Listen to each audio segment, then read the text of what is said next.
Hi friends, today I am giving a lecture on inconsistency of premises. In the previous videos, we are already discussed about two example problems on inconsistency of premises. Now in this video, we have to discuss about another example problem on inconsistency of premises.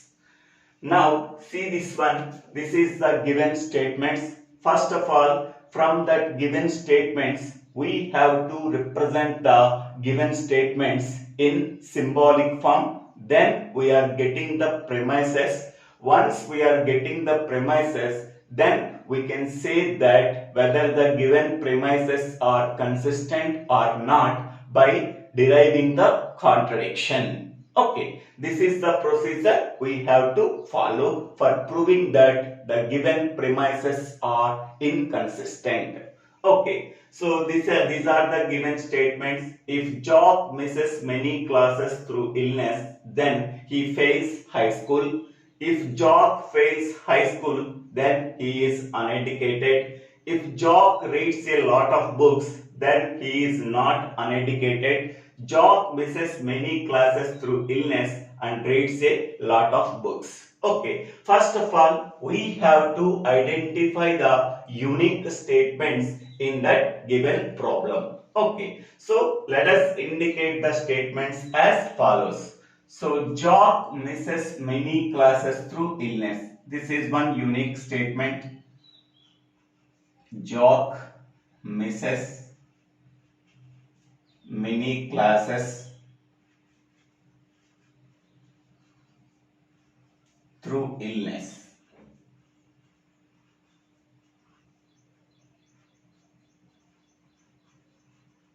Okay, so this statement can be represented by using letter E.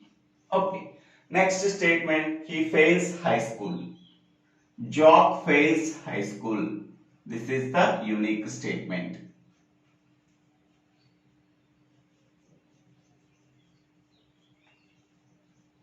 High school. This statement can be represented by letter H. Next one, Jock is uneducated. Jock is uneducated. So this statement can be represented by U. Okay. Next one, Jock reads a lot of books. Jock reads a lot of books. So it can be denoted by statement B. Any unique statement is there? Yes. So these are the unique statements we are getting from the given statements. Jock misses many classes through illness is represented by letter E. Jock fails high school is represented by H.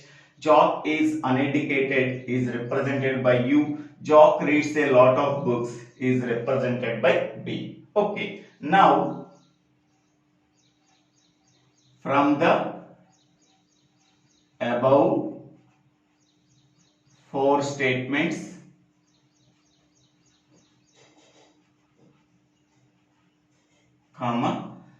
the given statements can be represented in symbolic form.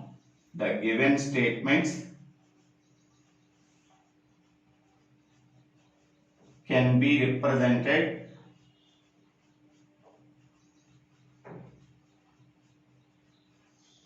in symbolic form.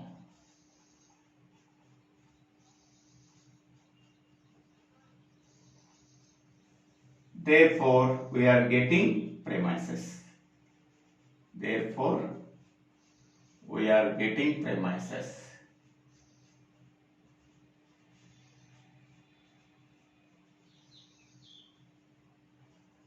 Okay.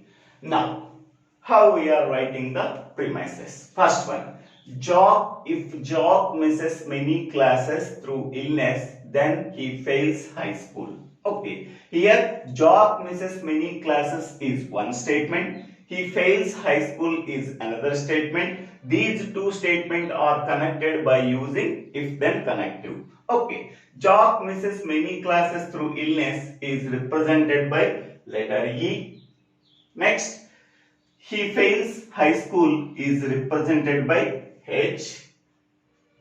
In between them, if-then connective is there. If-then connective can be represented by conditional symbol. So this is the first premise. Next, go for second one. If Jock fails high school, then he is uneducated. Here the first statement is Jock fails high school. Second statement is he is uneducated. In between them, if-then connective is there. Okay. Jock fails high school is represented by letter H. Next, he is uneducated. That means Jock is uneducated is represented by letter U. In between them, if-then connective is there. If-then connective is represented by conditional. Okay. Next one. If Jock reads a lot of books, then he is not uneducated. Here the first statement is Jock reads a lot of books. Second statement is he is not uneducated.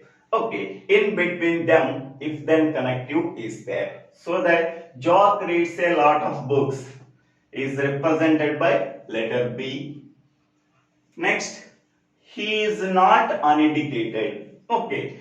Jock is uneducated is represented by U. Jock is not uneducated is represented by negation U. Okay, so this is negation U. In between them, if then connective is there, so that we have to put conditional symbol. Okay, next one.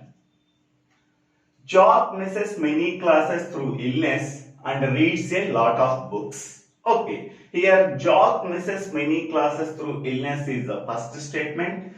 Jock reads a lot of books is the second statement. In between them and connective is there. Okay, Jock misses many classes through illness is represented by letter E.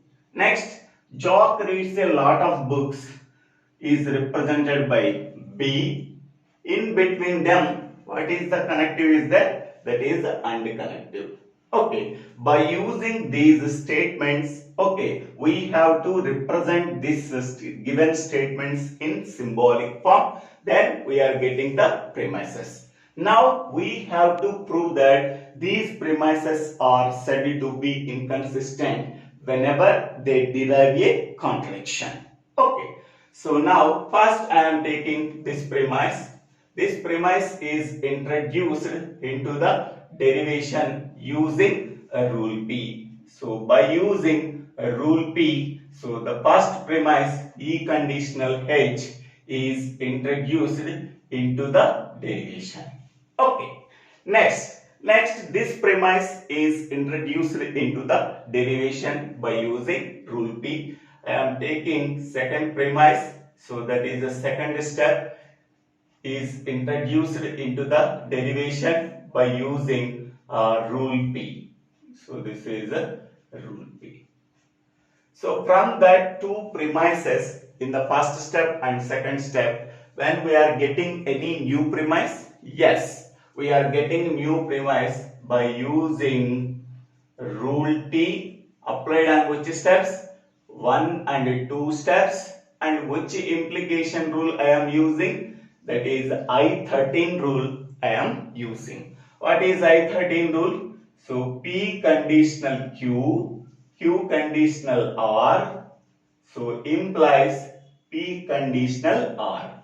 So this is the I13 rule. In the case of P, E is there. In the place of Q, H is there. In the place of Q, H is there. In the place of R, U is there. Okay, implies P conditional R. So what is P here? E. What is R here? U. From that one, we are getting E conditional U. Okay, we are getting E conditional U by combining these two steps 1 comma 2. Next step in the derivation, that is 3. Okay. Now this premise is introduced into the derivation by using rule P. After completing third step, that is the fourth step in the derivation, B conditional negation U by using a rule P. Okay. If you have observed that from that two premises we are getting any new formula after modifying this step. So here first U is there, next B is there, same E conditional U, U conditional B, then I13 rule we are using. For that one, on the same step we are applying E18 step, that is contrapositive for that statement. Okay, so on the same step, or next step in the derivation 5, contrapositive means so both are changes that place, okay, and negation can be applied. So that is negation of negation U, conditional negation B. Okay, that means negation of negation U is nothing but U, U conditional negation B. So this is we are getting by using rule T applied on which step? Fourth step, and E18. So what is E18? E18 is nothing but P conditional Q. So logically equivalent to negation Q conditional negation P. Okay. In the place of P, B is there. In the place of Q, negation U is there. Okay. After applying the contrapositive, negation of negation U, already negation U is there. Again we are applying negation of negation U, conditional negation B. In the place of P, B is there, so that negation B. Negation of negation U is nothing but U, and here negation B. Okay. Now by applying these two, from these two steps, third step and fifth step, we are getting a new formula, E conditional U and U conditional negation B. From that I13 rule, we are getting E conditional negation B. Okay. So from the two steps, this step and this step, that is 1 comma 2 comma 4. So next step in the derivation, we are getting E conditional negation B. Okay, using rule T applied on which step? Third step and fifth step. Third step and fifth step, and I13. So what is I13 here? P conditional Q, Q conditional R implies P conditional R. Okay. In the place of P, U, E is there. In the place of Q, U is there. In the place of Q, U is there. In the place of R, negation B is there. So P in the place of P, B is E is there. So that E. In the place of R, negation B is there. So that we are getting P conditional R is nothing but E conditional negation B. Okay. So now here it is in the form of P conditional Q. Okay, we are already know that P conditional Q is nothing but negation P or Q. Okay, so on the same step 1 comma 2 comma 4, that is next step in the derivation, seventh step, it can be written as negation E or negation B. Okay, so from that one negation can be common, then we are getting E and B. From this step we are getting this one. Okay. So this step can be written as rule T applied on which step? That is the sixth step, and E16. So what is E16? E16 is P conditional Q is logically equivalent to negation P or Q. Okay. So in the place of P, E is there. In the place of Q, negation B is there. that is logically equivalent to negation P is nothing but negation E, or Q is nothing but negation B. From that two, we are separating the negation. After taking the negation, then we are getting negation of E and B. Okay. Next, this premise is introduced into the derivation after seventh step, that is the eighth step in the derivation. E and B is introduced into the derivation by using rule B. Okay, here E and B is there, here negation of E and B is there. Okay, now we are applying the I9 rule. So that is P comma Q, this is P and this is Q, implies P and Q. So then we are getting the contradiction E and B and negation of E and B. So we are deriving the contradiction. So now after combining these two steps, 1, 2, 4, 8. Next step in the derivation 9, using rule T applied on which step? 7th step and 8th step. 7th and 8th and I9. So what is I9? P comma Q implies P and Q. Okay, according to that we are getting, in the place of P, E and B is there. In the place of Q, negation of E and B is there. That implies P and Q. That is E and B and negation of E and B. Okay, E and B, negation of E and B. So this can be treated as P. This can be treated as a P. So P and negation P is a contradiction. So is a contradiction.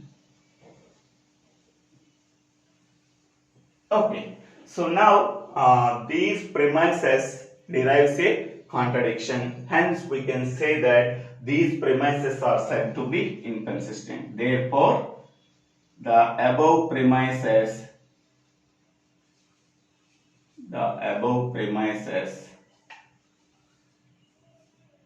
are inconsistent because they derive a contradiction. Okay. Whenever the given premises derives a contradiction, hence we can say that the above premises are inconsistent. So in this way, we have to do the we have to solve the given problem. So thank you for watching this video. If you like this video, please share this video to your friends and classmates. If you like this video, please subscribe my channel name. So Divvela Srinivasarao.